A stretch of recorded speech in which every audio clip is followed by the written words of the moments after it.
Thor is one of the best 1v1 heroes in the game when played well, but there are some pretty bad matchups for him in the game. That said, if left unchecked for too long, Thor can wipe an entire team before they can even get to react. Whether you play Thor like a frontline bully or a flanker, there are some things that you need to look out for in your games, and we're going to be covering it all today. I'm going to make this video in the format of a tier list, but I don't want y'all just staring at a tier list for however long this is going to be, so I'll have some gameplay on and chapters in the description for you to follow along. I try to make videos that I myself would watch, and I don't really find staring at a tier list for 45 minutes entertaining, so yeah, I may put the tier list on the bottom left of the gameplay, but we'll see. I'm going to be making this tier list in only 3 tiers, and I'm just going to be giving brief talking points on each hero because I think that's all you really need for a matchup chart in a game like this, and especially one for Thor. A normal tier list would ordinarily have 5 tiers, but that's neither here nor there. Starting off with the King Von tier. This is reserved for the absolute fucking war criminals that are really big problems for Thor and can feel unplayable if played well. Following that is the Will Smith tier, which is kind of like the King Von tier, but these heroes can be dealt with a bit more easily. You know, Thor may not dog walk them, but like Will Smith, if left unchecked, they will smack the shit out of you. And that leads us to our bottom tier, or our Tony Snell tier. Now, these heroes are no threat to you at all, and they kind of just run around waiting for you to pick them off, much like the man Tony Snell himself. Starting off with the King Von tier, we have Punisher. Now, the Punisher isn't really seen as this OP hero, but when he pulls out that shotgun in front of a tank, he goes from a B tier hero to a S tier instantly. If you're in his backline and he turns around on you, you should probably disengage immediately or you will get deleted, especially if they have an invis and they pull you in and you just get stuck. Your storm surge gets canceled. It's just over.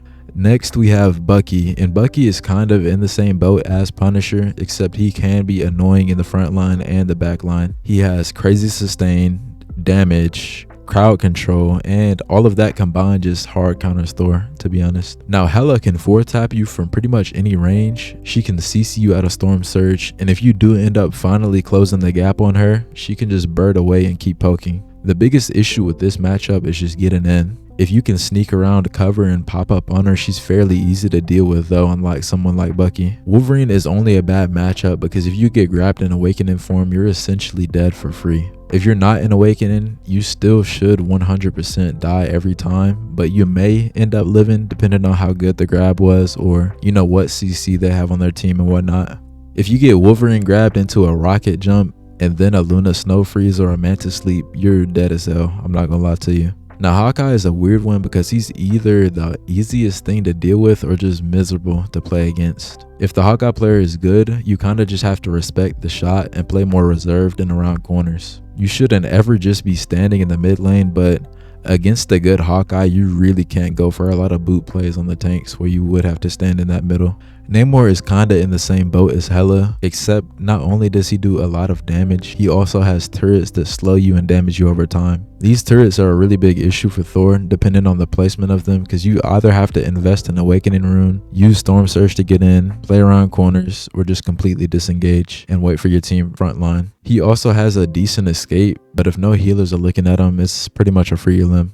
Now for the first tank in King Von tier, we have Groot. Now, Groot isn't an issue because he does a lot of damage, and a Groot will kind of force you to play in a certain way. If you go into Awakening at the wrong time, a good Groot will spam walls on you and you'll be cut off from your team. And in that time you're in Awakening Rune, you're defenseless, and if anybody on the Groot's team hits you, the walls that he trapped you with are going to start to do their set damage as well. This is easily one of the most annoying things to go up against when you're on Thor, but it can be dealt with pretty easily if you don't just spam the Awakening Rune, which I see a lot of y'all doing. Y'all need to stop that. Starting off the Will Smith tier, we have Star-Lord.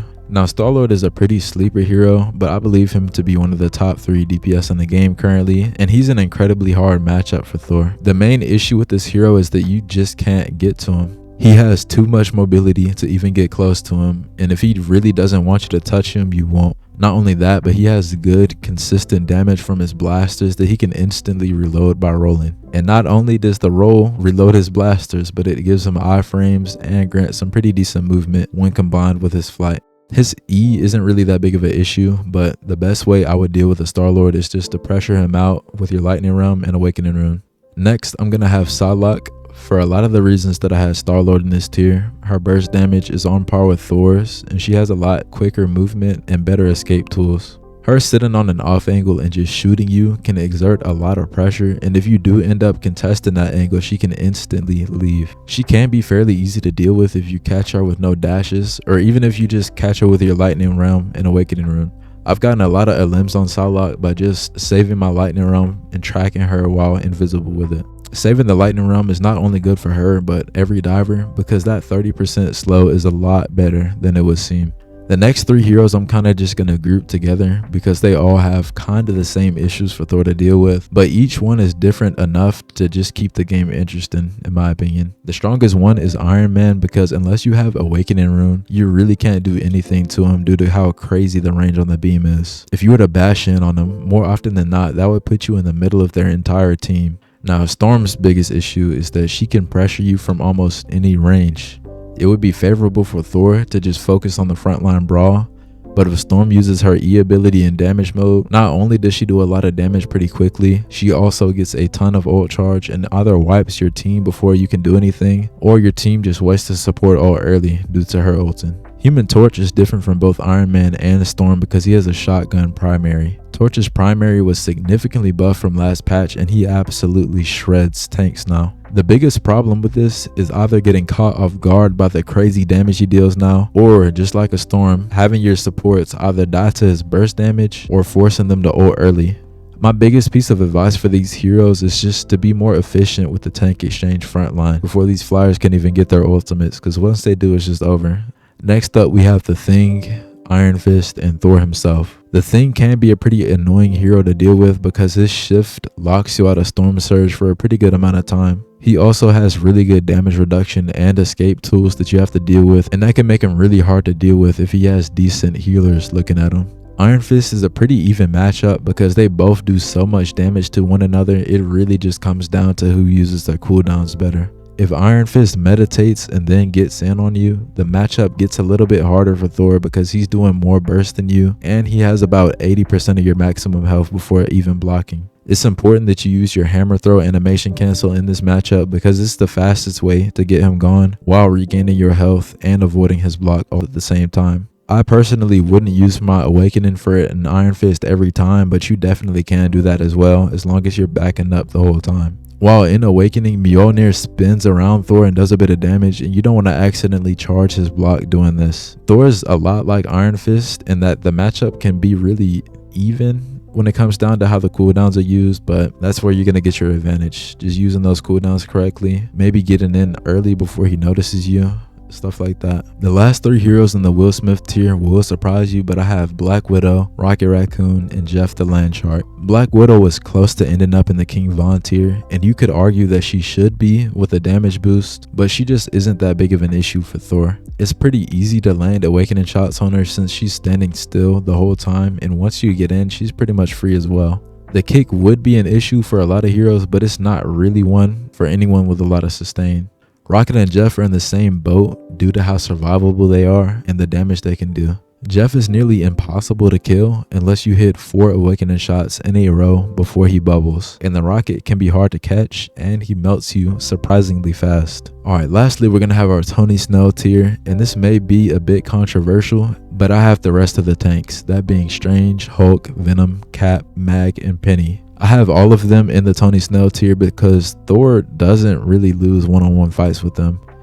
The hardest matchup between those tanks would have to be Venom, but he would have to hit some pretty consistent headshots. People don't really like when they have a Thor on their team into a Strange Mag, but he literally lands his normals through them, so it's a pretty good counter in his favor in my opinion. The next 3 are going to be Moon Knight, Squirrel Girl, and Magic. Moon Knight can't really do anything to you because it's just not easy to do consistent enough damage on the hero to even matter.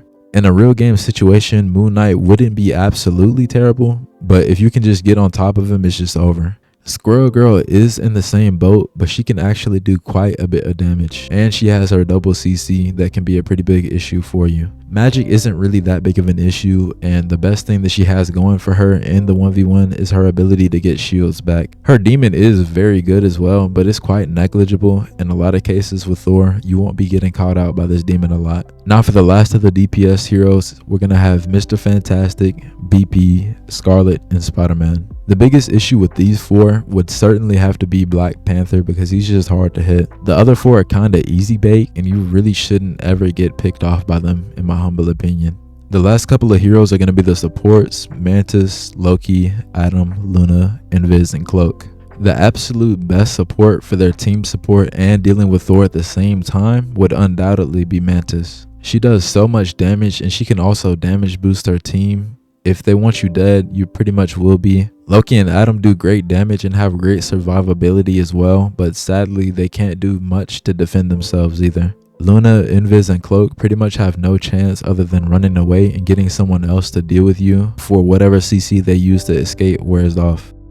Now this has been a pretty rough matchup chart, and I would like to hear your opinions on this, so be sure to comment down below if I missed anything, and don't forget to like the video as well. You know, the channel has been growing quite fast, and I can't thank you all enough.